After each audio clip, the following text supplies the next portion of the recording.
na sua casa, onde você estiver nesse exato momento. Pastor, eu quero estar na igreja, como eu faço? Faço sua inscrição. Quanto mais número de inscrição, nós expandiremos esse lugar e veremos a manifestação do reino de Deus de forma poderosa. Nós estamos completando, nós já fizemos cerca de 900 horas de oração. Hoje pela manhã eu falei 800. Yes. Então eu percebo que a presença de Deus ela vai aumentar cada vez mais esse ambiente. Então você que gosta de tudo muito certinho, tudo muito organizadinho, me desculpe.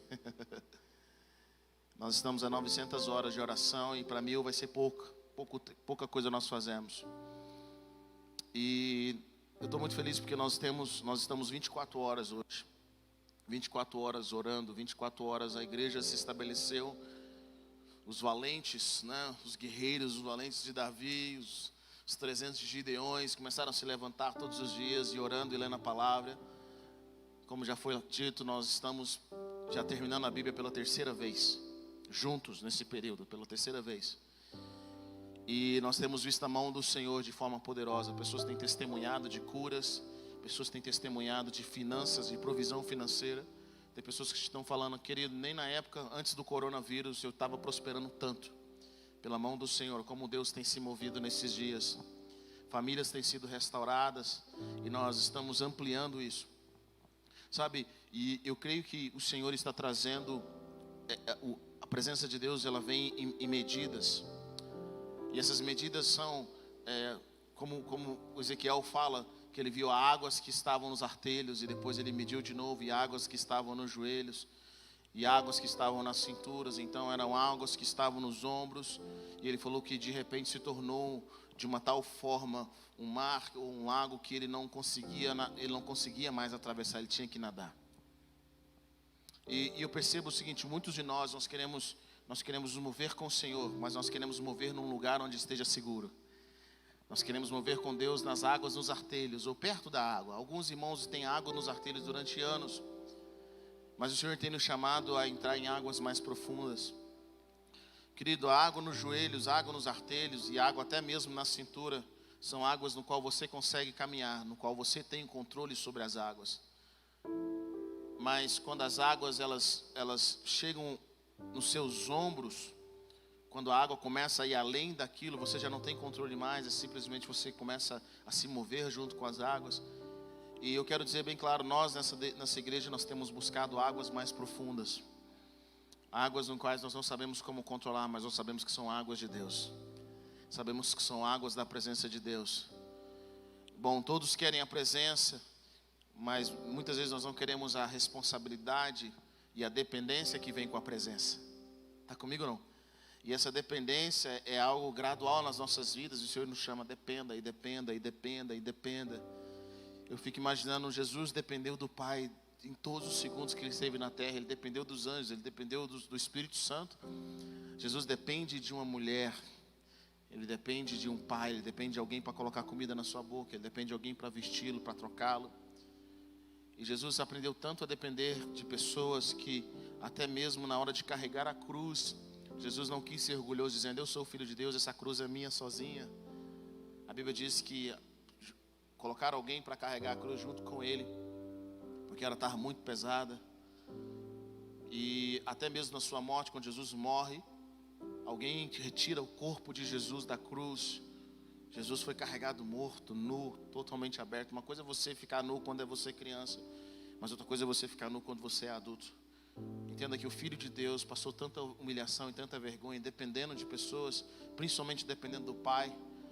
Como alguém pode depender do Pai de tal forma que no momento de dor e sofrimento na cruz do Calvário, só Jesus dependeu do Pai. Ele foi para as águas profundas que Deus tinha para ele. E a palavra de Deus fala que Deus fez o nome de Jesus mais exaltado acima de todo e qualquer nome. E eu quero compartilhar com vocês algo que o Senhor tem queimado no meu coração, é sobre isso. Nós vivemos uma geração de pessoas boas, nós temos pessoas boas. Eu falo que em 20 anos de ministério, Se eu encontrei uma pessoa com coração muito ruim, foi muito. E até isso eu tenho dúvida, até isso eu tenho as minhas dúvidas. Nós vivemos uma geração de pessoas boas, e acredite, até mesmo seu inimigo tem um coração que busca fazer o que é melhor. Mas deixa eu falar algo para você. Existe uma diferença em ter um coração bom e em ter um coração submisso a Deus. Existe a diferença de você ser voluntário e a diferença de Deus ter te enviado. E eu quero que você abra sua Bíblia comigo em Isaías capítulo 6. Isaías tem um encontro com o Senhor no capítulo 6.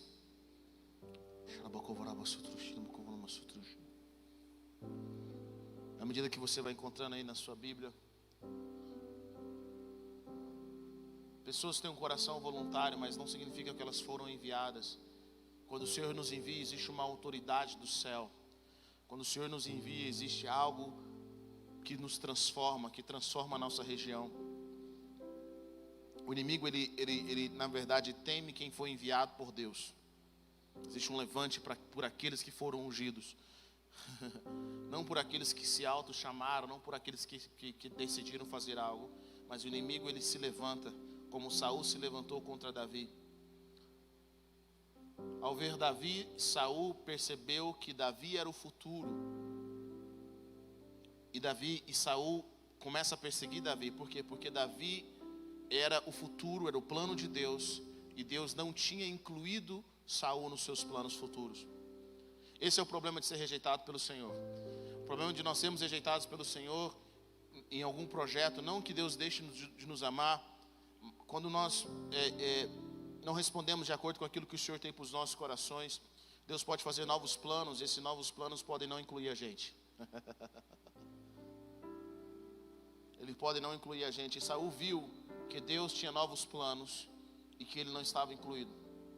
Deus não mata Saul. Saul governa por 40 anos Israel, mas ele não deixa descendente. E eu tenho meditado sobre isso porque às vezes o Senhor tem nos chamado para algo novo, para algo que Ele está fazendo em nossas vidas. E muitos têm medo de perseguição. Muitos têm medo das dificuldades. Mas eu quero dizer para você, querido, se você foi ungido, você foi ungido. Então não tema o que as outras pessoas dizem. Eu tenho orado nesses dias porque o Senhor tem falado. Eu estava conversando, compartilhando com o nosso pastor. Eu falei, pai, eu cresci vendo ministério de libertação. Eu cresci vendo libertação. Eu cresci vendo pessoas sendo libertas. Eu cresci vendo meu pai e minha mãe chegar em lugares e as pessoas ficarem endemoniadas e o demônio falar através da boca dessas pessoas possessas: eu te odeio, o que você veio fazer aqui? Eu vi pessoas crescendo. À medida que eu crescia, eu via pessoas endemoniadas, pessoas que depois que você orava por elas eram expulsas. Mas hoje eu não vejo tanta manifestação de demônio em pessoas. Hoje eu vejo manifestação de demônio em sistemas. Eu vejo que houve uma evolução. Eles mudaram literalmente, pessoalmente, de pessoas para sistemas. Então eu vejo que o Senhor está ungindo o sistema. É o sistema do reino contra o sistema do mundo. E o Senhor está ungindo pessoas para arquitetarem sistemas do reino de Deus, ou trazerem a manifestação da vontade de Deus. Todo o protocolo do reino, todas as ferramentas do reino, as armas de ataque, armas de defesa e todo o conceito do reino. É por isso que a leitura dessa palavra, a leitura da Bíblia é extremamente importante. O estudo, a meditação nela dia e noite não é simplesmente para você conhecer as histórias, mas é para que você simplesmente comece a ter todas as estruturas de pensamento, todo o sistema de crença na sua mente modificado. E o relacionamento com o Senhor, à medida que Ele vai trazendo prioridade. Deixa eu te falar algo para você. Deus tinha planos para Saul. Deus tinha um projeto para ele. Mas Saul, de alguma forma, ele não conseguiu vencer algumas áreas que eu quero compartilhar com você aqui hoje. Saul não conseguiu vencer, por exemplo, a rejeição, a inferioridade.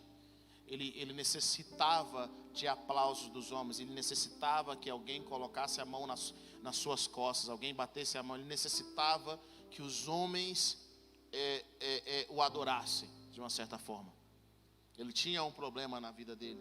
E eu percebo que muitas pessoas têm um propósito de Deus, mas porque eles têm esse problema de rejeição. Cara, se ninguém me elogia, se eu caminho com as pessoas e eles não estão me incentivando, eu não sinto vontade de dar continuidade. Bom, você tem que decidir se você serve ao projeto eterno ou às pessoas. Porque Paulo fala algo bem interessante. Ele fala, se eu estivesse buscando a aprovação dos homens, não seria servo de Cristo.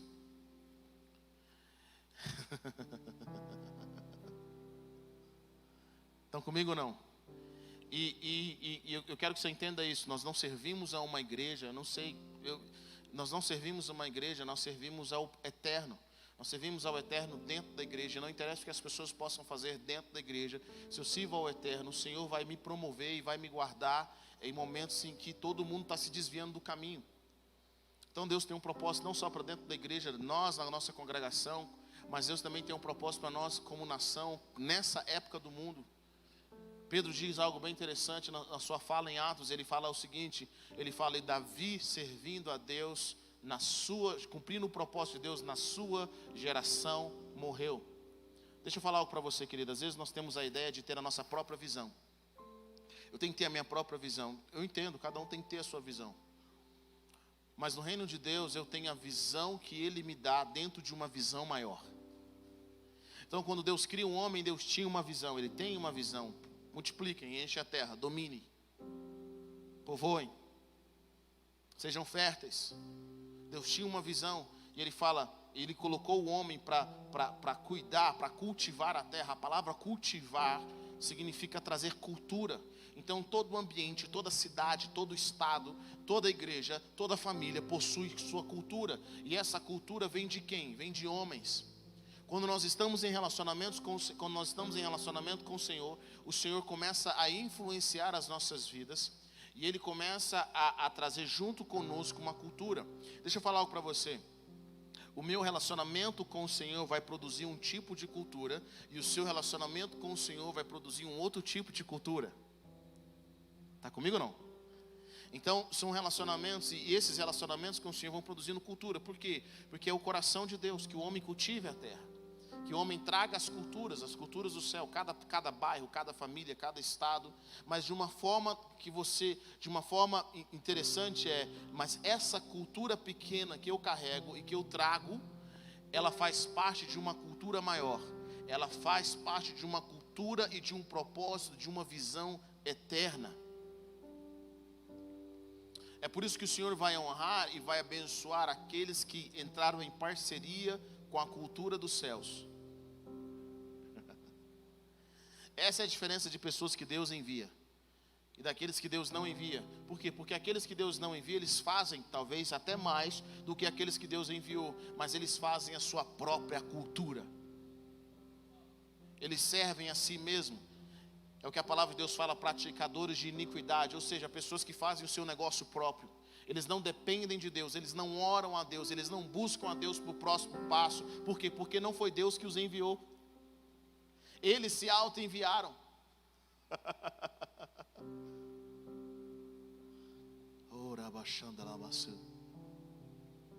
E o Senhor está nos chamando nesses dias e fala assim, eu estou enviando.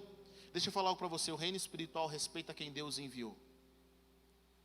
E todo aquele que Deus não enviou, o reino espiritual ele abraça, maligno dizendo. Por quê? Porque eles sabem que no fundo eles não têm o mandato de Deus para fazer nenhuma modificação.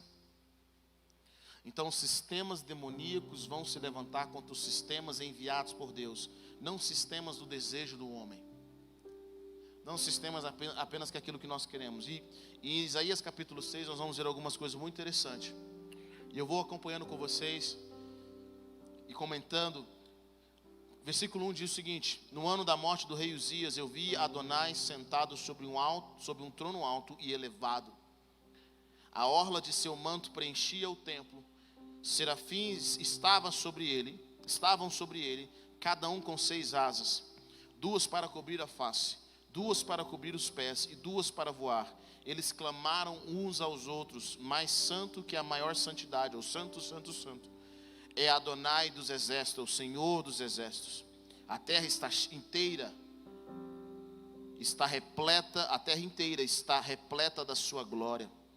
Versículo 4: os batentes da porta tremeram ao som do seu grito, e a casa ficou repleta de fumaça. Então eu disse: ai de mim, também estou condenado, pois eu, um homem de lábios impuros, vivendo no meio de um povo de lábios impuros, vi com meus olhos o rei Adonai de Savaô. Um dos serafins voou até mim com um carvão em brasa na mão, retirado do altar com uma tenaz. Ele tocou minha boca com a brasa e disse: eis que isso tocou seus lábios, sua iniquidade foi embora, seu pecado foi expiado. Então ouvi a voz de Adonai dizendo: a quem enviarei? Quem irá por nós? Respondi: estou aqui, envia-me, envia-me. Ele disse: vá e diga a este povo. Aleluia. Bom, vamos voltar a Isaías, versículo capítulo 11. Isaías fala que na morte do rei Uzias, ele viu o Senhor assentado no alto sublime trono. E alguns teólogos dizem que Isaías era primo de Urias, era o rei Urias, Uzias. E é interessante observar isso, porque Isaías só vê o Senhor no ano da morte do rei Uzias. E sabe que eu não medito nisso? Eu medito que para que um rei nasça na nossa vida, um outro tem que morrer. E às vezes o Senhor permite com que certas estruturas que nós criamos, idolatrias que nós abraçamos, comecem a morrer. Ainda que elas sejam boas, sejam pessoas de bem, ou são estruturas que nos abençoaram até então. Eu percebo que o Senhor faz com que certas formas de pensamento comecem a morrer, aquilo que nós confiávamos, para Ele se revelar de uma forma poderosa. E Isaías tem uma visão do Senhor no alto e sublime trono. E ele diz que a orla do seu manto preenchia o templo. E os serafins estavam sobre ele, cada um com 6 asas. 2 para cobrir a face, 2 para cobrir os pés, e duas para voar. Eles clamavam uns aos outros: santo, santo é o Senhor dos exércitos, e toda a terra está cheia da sua glória. Os batentes da porta tremeram ao som de seu grito, e a casa ficou repleta de fumaça. Imagine a visão que Isaías tem. Isaías já era profeta, ele já estava profetizando: ai disso, ai daquilo, ai de vocês, ai povo de Israel, ai dos que se levantam pela manhã, ai dos que começam puxando transgressão como uma corda. Isaías já estava até o capítulo 6, Isaías já estava falando ai para todo mundo. Mas no capítulo 6 em diante, quando ele tem uma visão da glória de Deus, quando ele começa a ver a presença de Deus de forma mais clara, quando Deus aparece para ele não apenas em visão, mas Deus aparece para ele em uma experiência 3D, ele vê, ele ouve, ele sente a presença naquela atmosfera, sem que Deus conversasse com ele, sem que Deus falasse algo para ele. Isaías agora começa a dizer algo que ele não tinha dito antes. Ele diz: ai de mim. Até o capítulo 6, Isaías estava dizendo ai para todo mundo. Mas no capítulo 6, com o encontro com Deus, Isaías diz: ai de mim, porque também estou condenado. Eu achava que eu era profeta e estava condenando todo mundo. Mas agora que eu tive um encontro com a presença de Deus, eu entendo o seguinte: ai de mim, porque eu também estou condenado. Pois eu, homem de lábios impuros, vivendo no meio de um povo de lábios impuros, vi com os meus olhos o rei Adonai de Savaô. Ou seja, o encontro com a presença de Deus vai fazer com que nós paremos de olhar a vida dos outros e começamos a olhar para nós mesmos. Muitas pessoas, eles estão vendo a vida dos outros e só julgando, e só falando, e só colocando. Ele olha a vida dos líderes, ele olha a vida dos irmãos do lado, e no fundo, ele tem que olhar a vida dos outros para se sentir melhor. Ele tem que olhar a vida dos irmãos que estão em pecado para ele se sentir mais santo. Ele tem que buscar algo na vida de alguém, uma maldade na vida de alguém, para ele se sentir de uma forma mais, está vendo, não sou só eu. Mas sabe de algo, quando você tem um encontro com a presença de Deus, você descobre que ai de você mesmo. Você começa a entender que há algo na sua vida, coisas no seu coração, na sua mente precisam ser mudadas. E às vezes Deus não vai falar nada, Deus só vai se manifestar. Deus só vai se revelar. E Isaías, um homem de Deus, um homem que já estava caminhando com o Senhor, agora ele tem um novo tempo no seu ministério. E esse novo tempo no seu ministério é ai de mim. Esse novo tempo na sua vida é através do encontro que ele tem com o Senhor. Deus fala para ele, Deus não fala com ele simplesmente chega à conclusão: estou condenado. Eu sou um homem de lábios impuros e habito no meio de um povo impuro. Então Isaías agora tem um outro encontro com a presença de Deus, e a palavra de Deus fala que nesse exato momento, quando um dos serafins voa até mim com um carvão em brasa na mão, retirado do altar com uma tenaz, Ele tocou minha boca com a brasa e diz: eis que isso tocou seus lábios. Sua iniquidade foi embora, seu pecado foi expiado. É interessante que agora que Isaías reconhece o seu pecado, ele tem um encontro com a presença de Deus. E diante da presença de Deus, Isaías reconhece que ele tem um problema, que ele precisa ser purificado. E o serafim agora tira uma brasa viva do altar. E ele toca a boca de Isaías com aquela brasa. E o Senhor diz para ele: realmente, você tinha um pecado, mas a sua iniquidade foi embora. Tem um outro ponto que nós vamos entender aqui, até Isaías ser enviado pelo Senhor. Deus não vai passar a mão no nosso pecado. Ele vai resolver o problema. Então, quando nós tivemos um encontro com o Senhor, Deus não vai fazer como muitas vezes nós aprendemos a dizer uns para os outros, quando o irmão chega para a gente e fala que está com problema, que está com dificuldade: ah, meu irmão, não sejam tão duros com você mesmo. Você é bênção. Olha o tanto de coisa boa que você faz. Deus não faz isso com Isaías. O anjo do Senhor pega a tenaz, pega o carvão com brasa viva e purifica a boca dele. Ou seja, Deus está falando: acertou, você é um homem de lábios impuros. E é por isso que eu acho que às vezes nós temos uma dificuldade, porque todo ambiente, seja ele em qualquer lugar, principalmente na igreja, existe um ambiente político, nós temos essa tendência às vezes de pensar assim: o que as pessoas vão pensar de mim? Nós temos isso. Nós temos essa tendência: o que eles vão achar de mim? E sem perceber, nós nos movimentamos de acordo com o desejo popular, com que os seus amigos, seja na escola, seja na igreja, o que as pessoas vão pensar daquilo que você está fazendo, ao invés de pensar o que Deus está achando de nós. E na realidade é mais fácil enganar pessoas do que enganar o Senhor.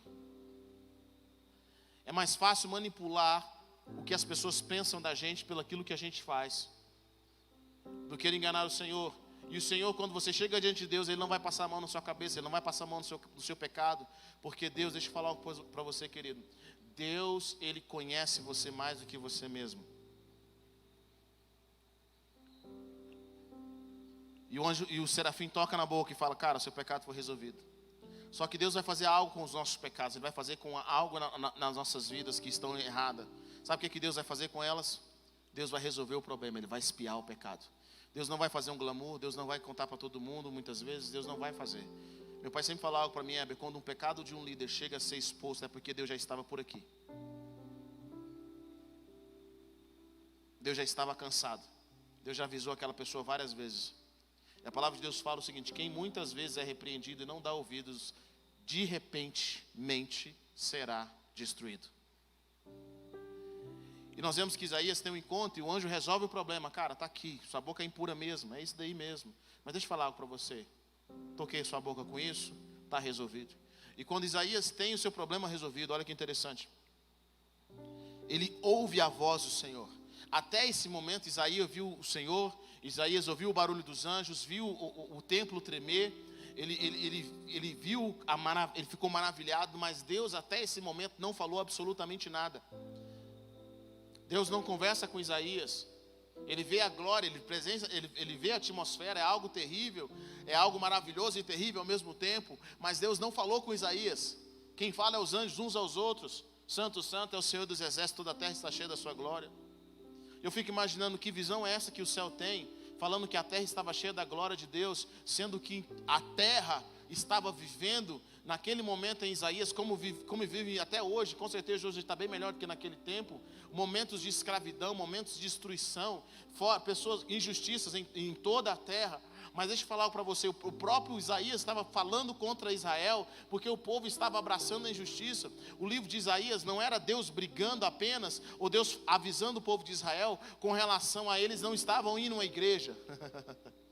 Deus não estava lá: olha, eu estou com ciúminho, vocês estão adorando outros deuses. Não, Deus está falando assim: cara, vocês não estão só adorando outros deuses, mas vocês estão sendo injustos, vocês não cuidam do órfão, vocês não cuidam da viúva. Esse jejum de vocês eu tenho nojo. Vocês não querem aplicar a justiça, vocês querem ter o Deus que vocês querem ter. Vocês querem criar uma imagem, vocês não querem ter um relacionamento. E essa é a briga de Deus em Isaías, nós observamos isso. E é engraçado que Isaías profetiza quem? Ele profetiza: eu vou levantar um governo eu vou levantar o Messias e o governo, pois um menino vos nasceu. E ele diz um pouco mais à frente, e o governo está sobre os seus ombros. Deus está falando, vai chegar um dia em que eu vou conectar o sacerdócio com a política, eu vou conectar os dois, eu vou trazer isso, porque eu quero ver justiça e quero ver adoração. E Jesus nos ensina isso: ame a Deus acima de todas as coisas e o próximo como a si mesmo. É esse relacionamento, é esse equilíbrio. Isaías até então não ouve o Senhor, mas depois que o seu pecado é expiado, ele ouviu a voz do Senhor. Então ouvi a voz de Adonai. A minha pergunta aqui nesse texto é simples: Deus falou depois que Isaías teve o pecado expiado, ou Deus já estava falando e Isaías não conseguia ouvir?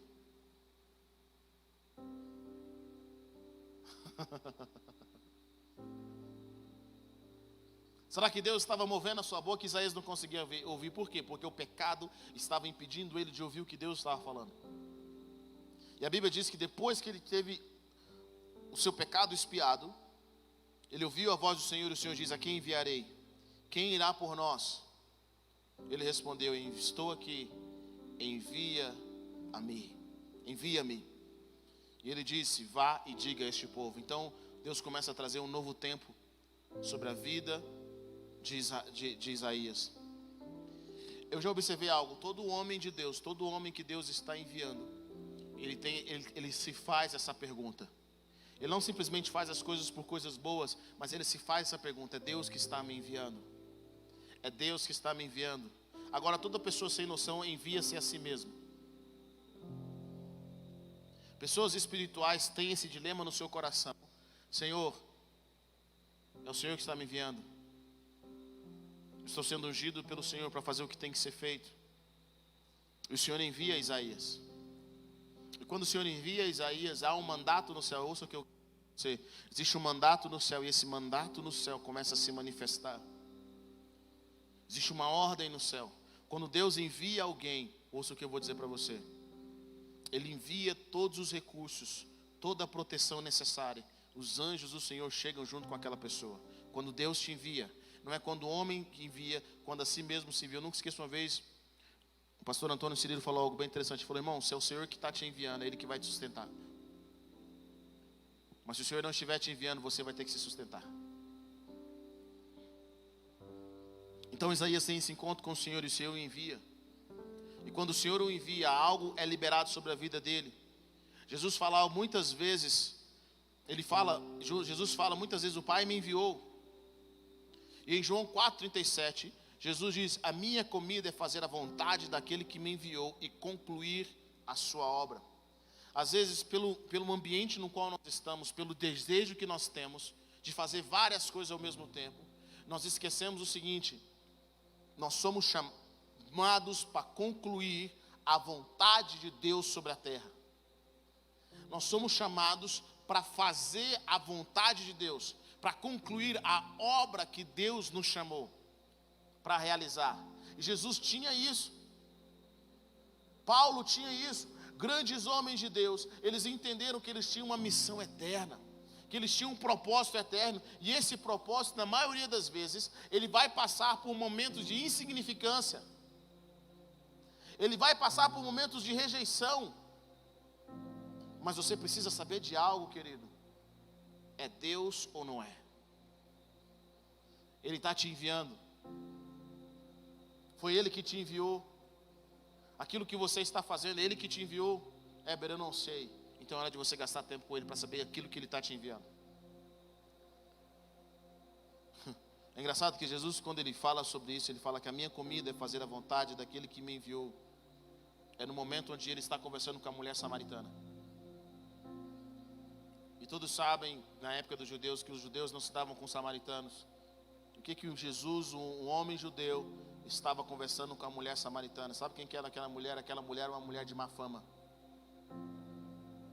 Além de ser samaritana, era uma mulher de má fama para aquela época. E Jesus está arriscando o seu ministério inteiro, toda a fama do seu ministério. Ele já estava sendo perseguido, sentado conversando com aquela mulher. E os discípulos, quando chegam a Jesus para entregar a comida, ele fala: coma, mestre. Ele fala: não vou comer. Aguenta. fala, deixa eu falar uma coisa para você, eu tenho uma comida, eu tenho uma necessidade, mais do que física, eu tenho a necessidade de cumprir um propósito. Eu tenho necessidade de cumprir um propósito. É mais do que o que vocês pensam de mim. É mais do que as pessoas pensam de mim. É mais do que o meu ministério pode valer. Eu tenho um chamado. E a minha vontade, sabe o que me alimenta? O que me alimenta mesmo é cumprir a vontade daquele que me enviou. É cumprir a vontade. Independente se vocês aprovam o que eu faço.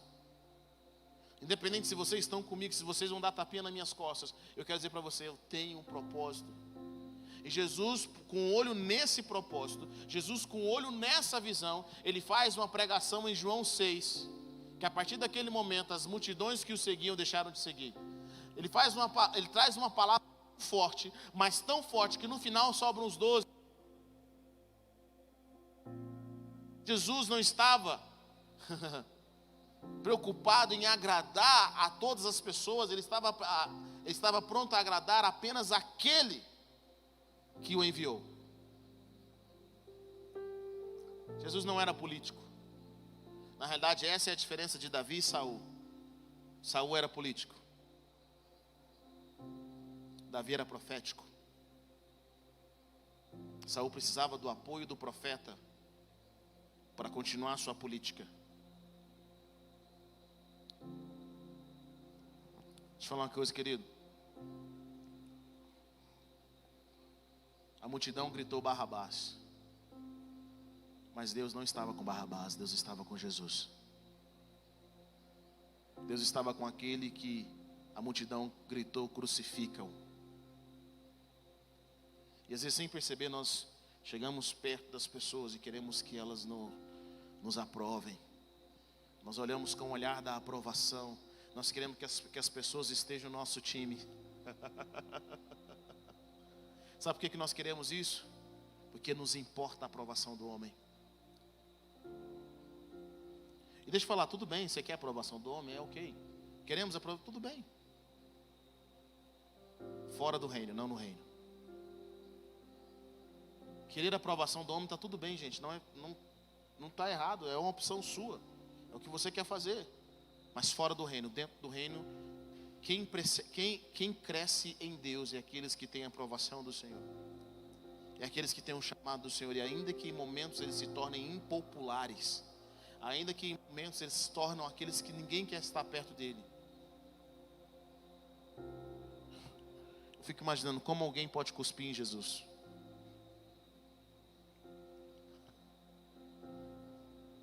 Horas antes Jesus estava sendo aclamado, as pessoas queriam forçá-lo a ser rei. 3 palavrinhas que Jesus disse, as pessoas queriam bater nele, queriam cuspir. Elas não estavam brincando, elas não queriam que ele apenas apanhasse. Pilatos olha para Jesus e fala, mano, deixa eu dar só um chicote para acalmar o pessoal. O pessoal não queria chicote em Jesus, eles queriam matá-lo. Só alguém que tem muita convicção da vontade de Deus e que Deus o enviou, aceita passar por tamanha rejeição. Então o que eu percebo no seu propósito, no seu destino, na visão que Deus tem para você? Entenda algo. Rejeição faz parte. Ser impopular faz parte. Se você vê Deus te abençoando pelo número de likes que você recebe nas suas redes sociais, eu acho que é hora de você medir de uma outra forma. Isso eu não estou falando para nós sermos ignorantes. Eu não estou falando para nós não ouvirmos, para nós não termos um coração sábio. Mas eu estou falando algo para você que é o seguinte, que a nossa prioridade precisa estar no Senhor. Eu vejo pessoas que amam a Deus. Elas amam a Deus, elas amam a Deus. O problema é elas não amam a Deus acima. Eu amo a Deus. Mas será que eu amo Deus acima de todas as coisas? Eu amo a Deus mais do que a mim mesmo. Olha que Jesus fala, se você não me amar, mais do que os seus filhos, mais do que os seus parentes, mais do que os seus amigos, se você não me amar mais do que a si mesmo, você não é digno de mim. Olha que interessante. Por quê? Porque o reino de Deus, o seu propósito vai cumprir tudo, vai exigir tudo de você. É um preço muito alto. Eu vejo muitas pessoas que querem viver da obra. Eles falam, cara, meu sonho é viver da obra. Meu sonho é viver e fazer a vontade de Deus. Aí eles enfiam dentro de uma igreja, por exemplo. Ou eles vão para um campo missionário. E eles ficam lá trabalhando, correndo, ver se alguém se compadece deles, dá um salário para eles, dá algo para eles. E às vezes eu percebo que às vezes o Senhor mesmo fecha o coração de todos que estão ao seu redor. Aí ele começa a ficar com peninha de si mesmo. Aí já pensa, não, acho que eu tenho que cuidar da minha vida financeira, eu acho que eu tenho que cuidar da minha família. Eu não acho que fui chamado para viver da obra. Bom, se você for chamado para viver da obra, você tem que aprender a viver esperando nada daqueles que você acha que iria fazer alguma coisa. E esperar no Senhor. Está comigo ou não? Está comigo ou não? Eu aprendi algo, eu tive o privilégio de crescer nesse ambiente. Eu tive esse privilégio de crescer num ambiente sem salário. Eu tive o privilégio de crescer com os meus pais, fazendo a vontade de Deus, no qual eles iam orar com pessoas, fazer campanha com as pessoas, e eles não tinham coragem de pagar uma passagem de ônibus, eles tinham que ir a pé.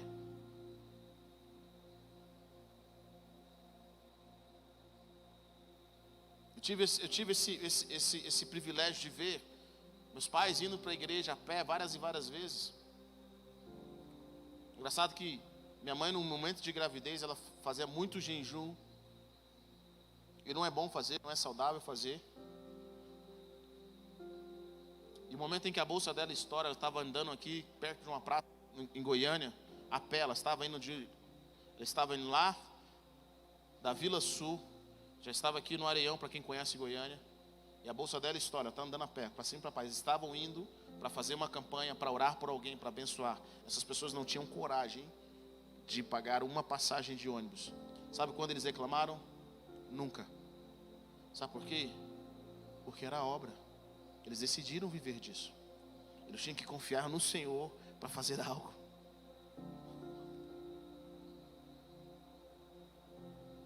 E as pessoas, eu quero viver da obra, eu quero servir ao Senhor, eu quero ir para o campo missionário mesmo. Tem coragem? Quando ninguém te dá nada. Quando aqueles que você investiu não te tragam o retorno.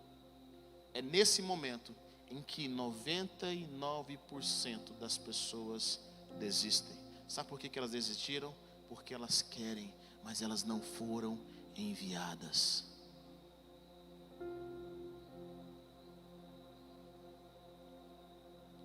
A provação, a rejeição, a escassez, a humilhação são testes para separar os que se auto-enviaram daqueles que foram enviados por Deus.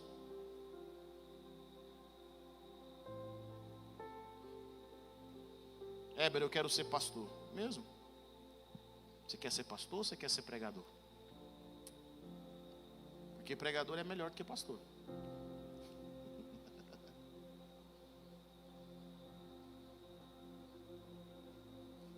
Tem mais fama.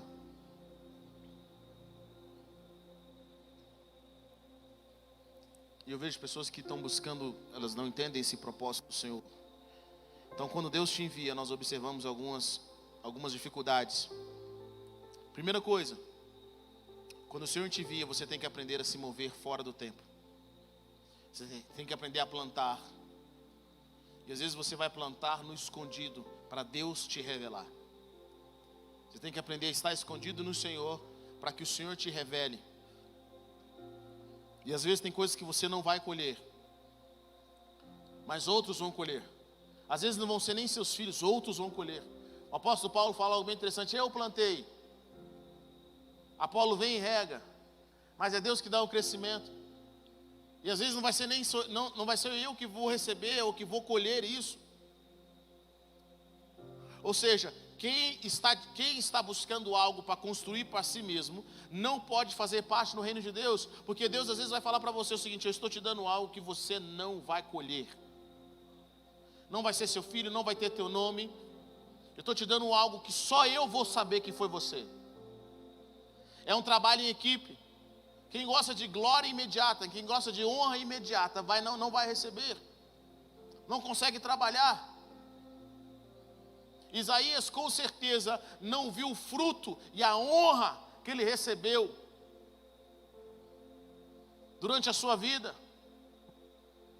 Hoje muitos judeus chamam Isaías. Isaías é um dos profetas favoritos de Israel, pelo como ele foi certeiro nas suas palavras proféticas, como ele trouxe esperança para Israel, até mesmo em momentos difíceis. Mas sabe de uma coisa? Isaías não viu isso no seu tempo. Então, se você quer ver a manifestação do reino de Deus, uma das coisas que você tem que aprender é: se Deus está te chamando para você não ser visível, de entender que não é seu, nunca pertenceu a você, é do Senhor, é da glória dele, é para a presença dele, é para a manifestação do reino dele. Uma outra coisa que eu vejo que é inimigo do nosso propósito eterno, do chamado que Deus tem para as nossas vidas, é a ignorância. Querido, o seu propósito você não vai achar num livro. Ele vem de um relacionamento. Isaías é enviado através de um relacionamento. E o relacionamento dele gera nele uma responsabilidade, um peso, para ele cumprir isso. Eu vejo isso no coração de Neemias. Verdadeiros líderes, na maioria das vezes eles não querem ir, mas o coração deles queimam por aquilo. O coração deles chora, eles são apaixonados por aquilo. Eles querem trazer a presença de Deus naquela área. Neemias teve um coração, quando ele viu que os muros de Jerusalém estavam destruídos, a situação do seu povo, Neemias agora começa a chorar, ele jejuma, ele clama, ele chega diante de Deus, e mal sabia ele que Deus estava tocando nele, porque às vezes Deus, deixa eu falar uma coisa para você, às vezes quando Deus está te chamando, você vai ouvir algo, e esse algo entra no seu coração como fogo, você não vai orar em línguas, às vezes você vai ficar revoltado, mas é o Espírito Santo de Deus se movendo sobre a sua vida.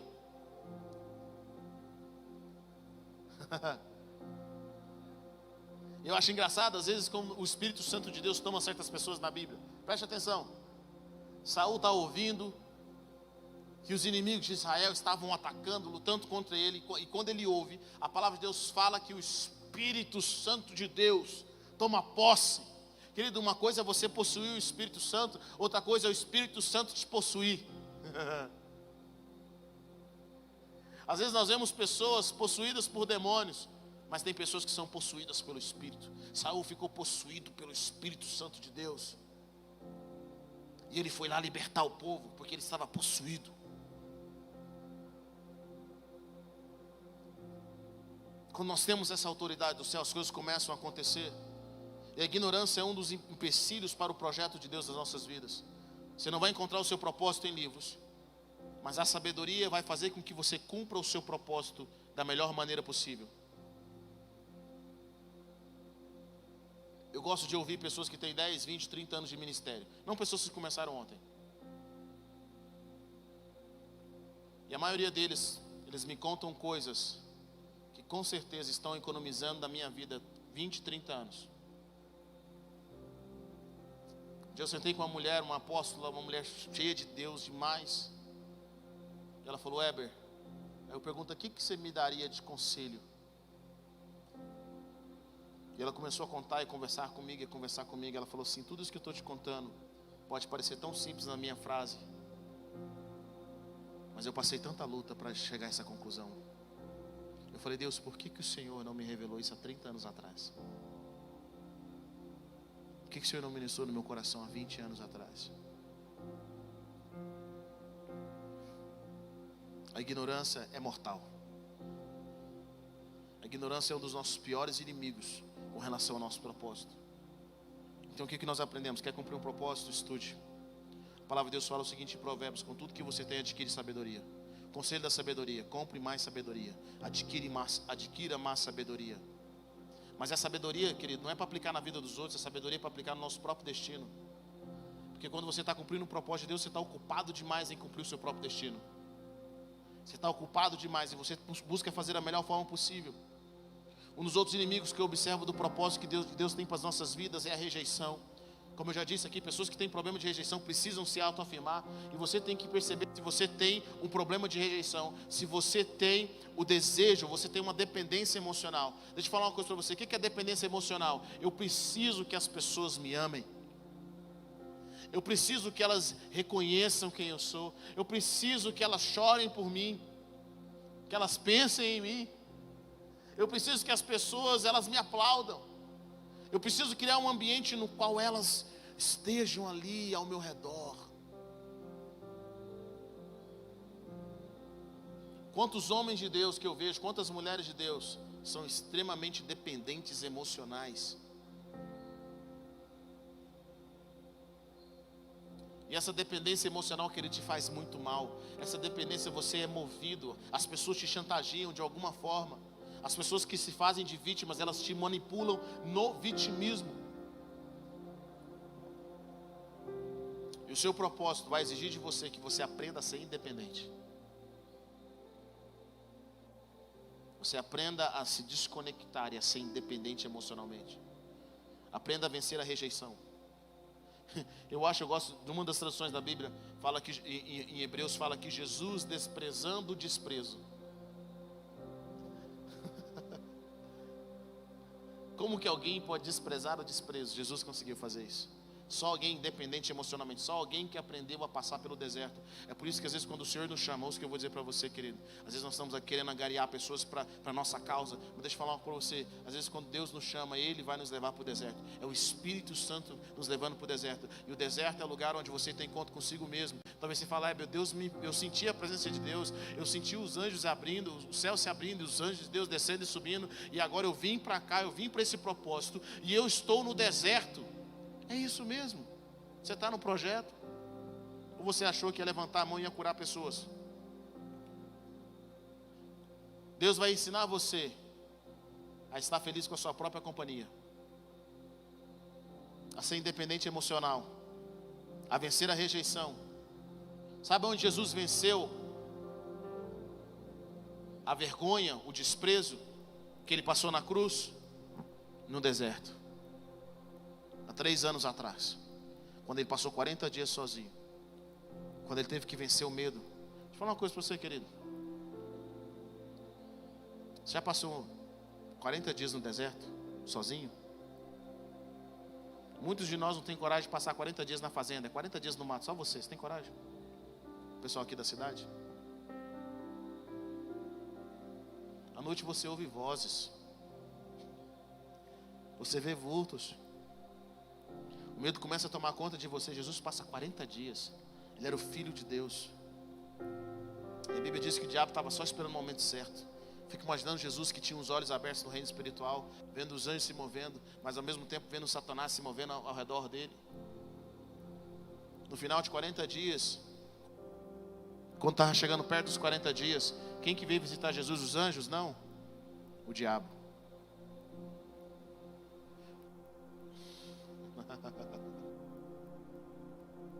Ele veio para dar a cartada final. Mas Jesus aprendeu mente emocional. Nós temos que aprender a vencer também a inferioridade, nos sentir pequenos. Talvez você ache que inferioridade é humildade. Não, inferioridade é inferioridade. Inferioridade é inferioridade. Quando nós começamos a pensar que a inferioridade são as coisas, eu sou humilde. Não, tem gente que faz as coisas. Eu já percebi isso. Nesses muitos anos, trabalhando com pessoas, é interessante observar que tem pessoas que fazem. Elas fazem não porque elas têm conceito, elas fazem porque elas têm um espírito de inferioridade. É um irmão muito humilde, muito simples, que todo mundo pisa nele. Pisa nele não porque ele é humilde, pisa nele porque ele se sente inferior. E antes de Deus te enviar, ouça o que eu vou dizer para você. Deus vai te ensinar a ver você como Ele te vê. Como o Senhor vê a sua vida, como Ele vê o seu coração. Porque você vai ter que aprender a lidar com os grandes, mas você vai aprender a lidar com os pequenos. Pessoas que têm um espírito de inferioridade, eles são um diante dos grandes e são outros diante dos pequenos. Isso impede o nosso projeto de crescer em Deus. Mais um projeto para nós terminarmos. O seu propósito eterno, é importante você guardar a fé e guardar o seu coração.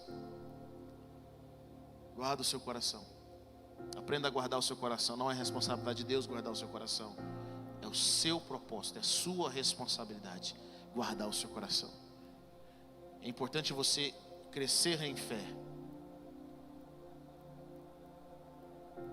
Sabe, querido, nós temos uma vida só na terra. Nossos anos não voltam. Eu creio que é tão importante nós abraçarmos aquilo que Deus tem para nós, para economizarmos anos de vida, para nós irmos direto ao ponto naquilo que Deus tem para nós. Existe um desejo de Deus sobre os nossos corações, e começa com um relacionamento. Começa com abraçar o propósito. Quanto mais você caminha com o Senhor, menos ignorância. Deus vai começar a lidar na sua vida com áreas da sua vida, áreas do seu coração, que agora você não quer simplesmente agradar a homens, mas você quer agradar a Deus. Você quer se mover com o Senhor. Oh, aleluia. Deixa Deus purificar isso no seu coração.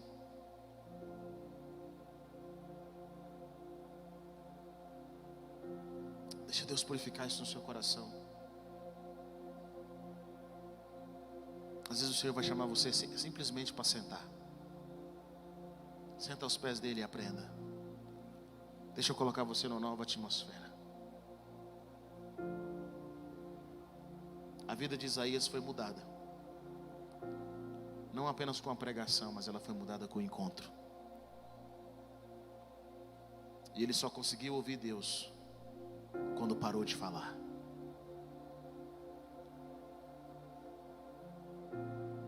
É hora de nós aprendermos a nos esvaziar dos nossos conceitos, dos nossos preconceitos, e abraçar a realidade do reino. Coloque-se em pé nessa noite, eu quero orar com você.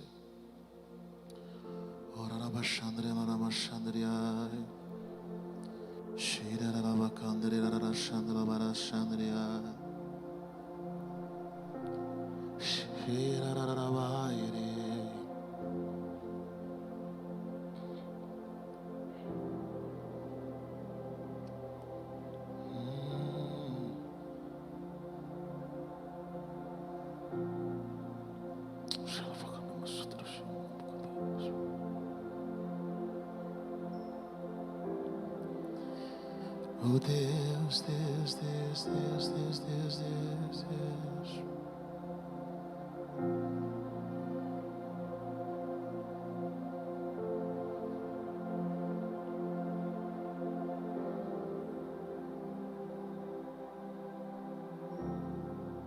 Davi pede ao Senhor para que Ele sonde o seu coração.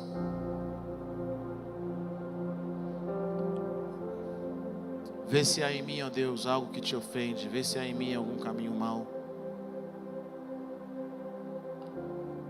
Sonda no Senhor.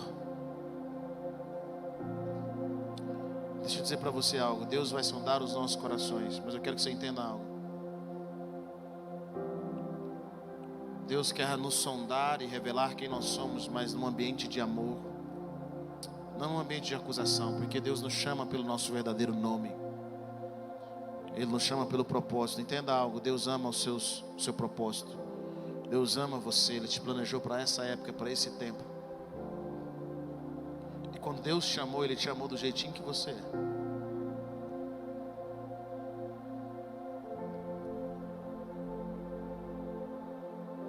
E às vezes nós pensamos que as nossas falhas, os nossos pecados fazem com que Deus nos ame menos. Essa é uma das maiores mentiras de Satanás. O apóstolo Paulo fala: se Deus já te amou no pecado, imagine agora que vocês estão caminhando para a luz. Talvez o homem fique decepcionado e você fique decepcionado consigo mesmo.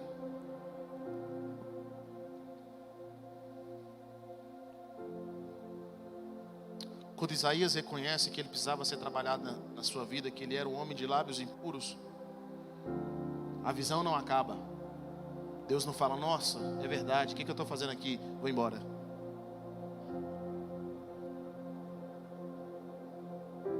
Sabe por quê? Porque antes de se revelar para Isaías, Deus já sabia. E Deus já o amava. E Deus já o havia escolhido. Mas quando Isaías reconhece, Deus simplesmente resolve o problema. E talvez alguns desses pontos que eu falei aqui nessa noite sejam pontos na sua vida, que o Espírito Santo de Deus está tocando na sua vida, que precisa ser curado. Deixa eu falar uma coisa para você, querido. Se o Espírito Santo de Deus tem ministrado no seu coração, Deus não está te rejeitando por isso. Deus não vai te rejeitar. Na realidade, Ele já te amava, sabendo que você tinha essas áreas da sua vida. E isso é maravilhoso, porque nos foi ensinado que as pessoas nos amam por aquilo que nós fazemos. Nos foi ensinado que nós somos amados pelo nosso comportamento. E ai, se as pessoas descobrirem o que nós estamos fazendo. Mas deixa eu falar uma coisa para você. Deus nos ama não pelo nosso comportamento. Ele nos ama, é isso e ponto final. A questão do nosso comportamento é se Deus pode confiar na gente para coisas maiores ou não. Se nós podemos ir adiante. Porque se você não consegue lidar com 100, Deus não pode te dar 200.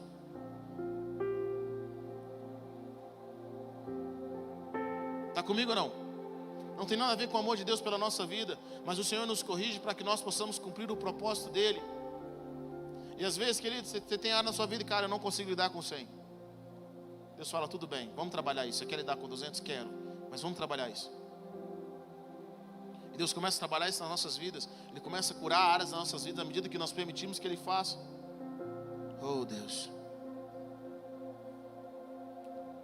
Ele fala, vem num ambiente de cura, vem num ambiente de amor, porque eu não estou desistindo de você. Talvez a revelação de você para você mesmo é muito dura para você, mas eu quero que você entenda, eu te amei assim. Mas eu estou aqui para não te deixar do jeito que você está. Vai doer, mas depois que passar,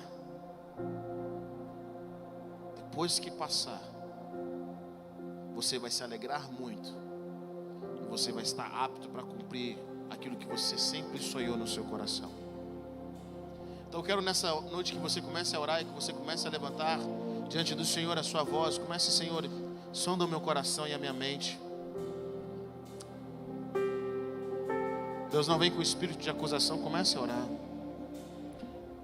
Jesus fala, o Filho do Homem não veio para condenar o mundo, Ele veio para salvar. O Senhor veio para salvar, Ele veio para salvar, Ele veio para trazer de volta, para trazer aquele que estava perdido. Comece a orar. Comece a orar, comece a orar, comece a orar. Nessa noite eu oro não para que o Senhor mude a sua circunstância apenas, mas para que o Senhor venha mudar o maior trabalho dentro de você.